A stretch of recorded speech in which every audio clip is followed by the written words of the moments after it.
बिस्मिल्लाहिर्रहमानिर्रहीम अस्सलाम वालेकुम। मोहम्मद इरफान आपके साथ आज एक और बहुत ज़बरदस्त रेसिपी लेकर आया हूँ। चिकन यखनी पुलाव ये छोटों को, बड़ों को, बुज़ुर्गों को बहुत ही ज़्यादा पसंद है। ये बहुत ही लाइट नमक मिर्च में और बहुत ही लाइट मसालों में ये बनता है। बस आपने इसको मेरे तरीके के मुताबिक फ़ॉलो करना है और जो स्टेप मैं आपको बताऊँगा उस स्टेप के मुताबिक इसको फ़ॉलो कीजिएगा तो इंशाल्लाह आपका चिकन यखनी पुलाव बहुत ही मज़ेदार बनेगा। ये 2 स्टेप में ये बनेगा। तो चलते हैं हम अपनी रेसिपी की तरफ। जिन चीज़ों की ज़रूरत है वो साथ साथ आप नोट कर लीजिए। बिस्मिल्लाहिर्रहमानिर्रहीम। चिकन ली है मैंने 1.5 किलो और इसको अच्छी तरह मैंने वॉश करके ड्राई कर लिया है। चावल हमें चाहिए होंगे 1.5 किलो और इसको मैंने 2 घंटे के लिए भिगो के रख दिया है। खड़े मसालों की ज़रूरत होगी। सफ़ेद ज़ीरा मैंने लिया है हाफ़ टेबल स्पून। नमक हमें चाहिए होगा 1 टेबल स्पून। लौंग हमें चाहिए होगी हाफ़ टेबल स्पून। काली मिर्च हमें चाहिए होगी साबुत हाफ़ टेबल स्पून। बड़ी इलायची 3 अदद। सूखा धनिया हाफ़ टेबल स्पून। बादियान के फूल हमें चाहिए होंगे हाफ़ टेबल स्पून। दालचीनी के मैंने 3 टुकड़े लिए हैं। अदरक का पाउडर हमें चाहिए होगा हाफ़ टेबल स्पून और लहसुन का पाउडर हमें चाहिए होगा हाफ़ टेबल स्पून। प्याज हमें चाहिए 1 अदद और इसको मैंने बड़े टुकड़ों में काट लिया है।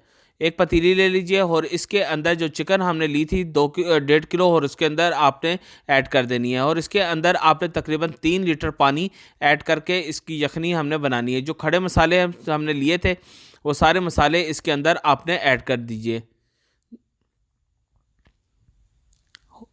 और इसके बाद जो प्याज भी जो हमने बड़े बड़े टुकड़ों में काट लिए थे प्याज भी आपने इसके अंदर ऐड कर देना है।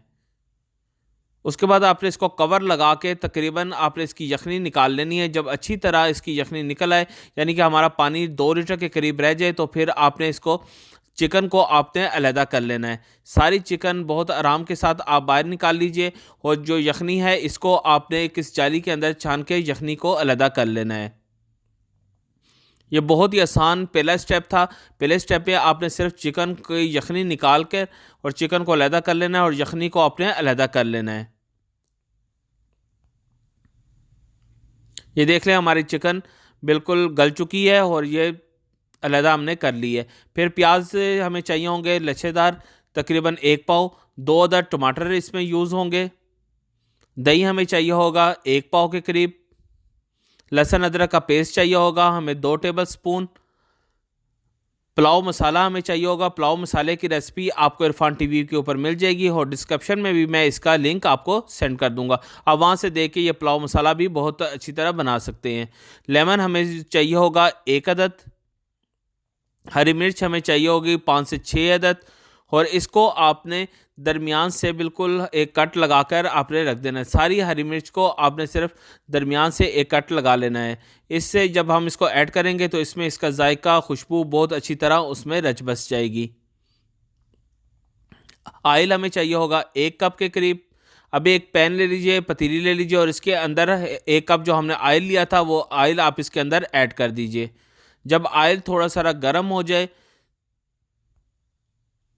तो इसके अंदर जो हमने प्याज लच्छेदार काट लिए थे वो प्याज 1 पाव के करीब जो इसके अंदर आपने ऐड कर देने हैं और इसको आपने हल्का सारा फ्राई करना है। जब हल्का सारा ये थोड़ा सारा प्याज अपना रंग चेंज करने लगे, ये देख लें बिल्कुल हल्का सारा इसको आपने फ्राई करना है।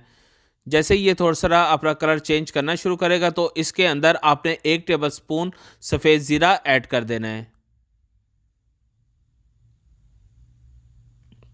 और इसको भी आपने 2 से 3 मिनट अच्छी तरह भून लेना है ताकि सारे ज़ीरे का टेस्ट और उसकी खुशबू इसके अंदर ऐड हो जाए। फिर एक टेबल स्पून गार्लिक पेस्ट और 1 टेबल स्पून लहसुन पेस्ट इसके अंदर आपने ऐड कर देना है। अदरक और लहसुन पेस्ट आपने इसके अंदर ऐड करने के बाद इसको भी आपने 3 से 4 मिनट अच्छी तरह भून लेना है ताकि इसका भी जायका और खुशबू प्याज़ों के साथ ऐड हो जाए। और इसको प्याज़ों को आपने बिल्कुल लाइट गोल्डन ब्राउन करने हैं। ज़्यादा गोल्डन ब्राउन नहीं करने, लाइट गोल्डन ब्राउन करने हैं। फिर इसके अंदर जो चिकन हमने बॉयल कर ली थी वो चिकन इसके अंदर आपने ऐड कर लेना है और इसको भी आपने अच्छी तरह इसके साथ फ्राई कर लेना है।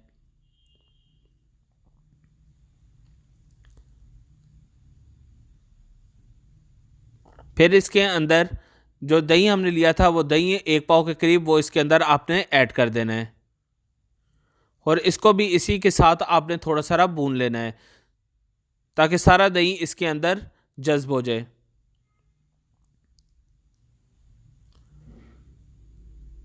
फिर इसके अंदर जो हमने पुलाव मसाला लिया था 4 से 5 टेबल स्पून, वो इसके अंदर आपने ऐड कर देना है। ये मसाला आप अपनी टेस्ट के मुताबिक कम ज़्यादा भी कर सकते हैं, जितना आप स्पाइस खाना चाहे उसके मुताबिक ये मसाला इसमें ऐड कर सकते हैं। उसके बाद 2 अदर टमाटर जो हमने लिए थे वो टमाटर भी आपने इसके अंदर ऐड कर देने हैं और इसको हल्का सारा आपने भून लेना है। और चिकन को आपने बिल्कुल ड्राई, इसका जब पानी खुश्क हो जाए और थोड़ा सा ऑयल छोड़ दे तो इसके अंदर जो यखनी ली थी वो यखनी आपने इसके अंदर ऐड कर देनी है। यखनी आपने इतनी ऐड करनी है जितने आपके चावल हैं, यानी कि बराबर के जितनी चावल 2 गिलास हैं या 3 गिलास जो बनेंगे उतनी ही आपने यखनी इसके अंदर ऐड करनी है।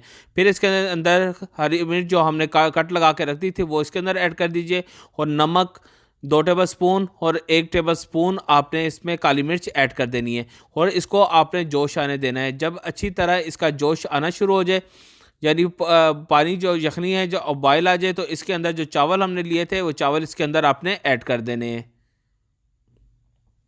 और इसको एक दफ़ा बस हल्के से चम्मच से इसको हिला के इसको बस रख दीजिए।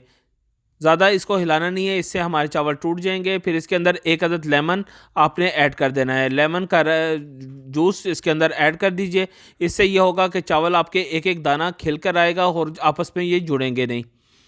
फिर इसको आपने इतना पकाना है कि सारा पानी इसका जो यखनी है वो खुश्क हो जाए और तकरीबन 1 कप के करीब जब यखनी बाकी रह जाएगी, ये देख लें तकरीबन हमारा सारा यखनी खुश्क हो चुकी है। अब इसमें 1 कप के करीब यखनी मौजूद है, तो उसके ऊपर अभी कवर लगा के आपने 10 से 12 मिनट के लिए आपने दम के ऊपर इसको रख देना है। ये देख लें 10 से 12 मिनट हमारे हो चुके हैं और हमारा चिकन यखनी पुलाव बिल्कुल तैयार हो चुका। बस आपने इसको अच्छी तरह आपस में मिक्स कर लेना है और मिक्स करने के बाद आपने इसको डिश आउट कर लेना है। ये बहुत ही आसान और बहुत ही ज़बरदस्त रेसिपी थी जो मैंने आपको बताई। आप देख लें बहुत ही आसानी के साथ आप बहुत ही मज़ेदार यखनी पुलाव घर में ही बना सकते हैं। बस आपने इसको मेरे तरीके के मुताबिक फ़ॉलो करना है तो इंशाल्लाह आपका ये यखनी पुलाव बहुत ही ज़बरदस्त बनेगा। आपसे गुजारिश है, अगर आपने अभी तक मेरा चैनल इरफान टीवी को सब्सक्राइब नहीं किया तो इरफान टीवी को सब्सक्राइब कर लीजिए और बेल आइकॉन के बटन को भी दबा दीजिए ताकि आपको मेरी आने वाली नई रेसिपी सबसे पहले मिलती रहे। तो अभी मोहम्मद इरफान को इजाज़त दीजिए। अल्लाह हाफिज़।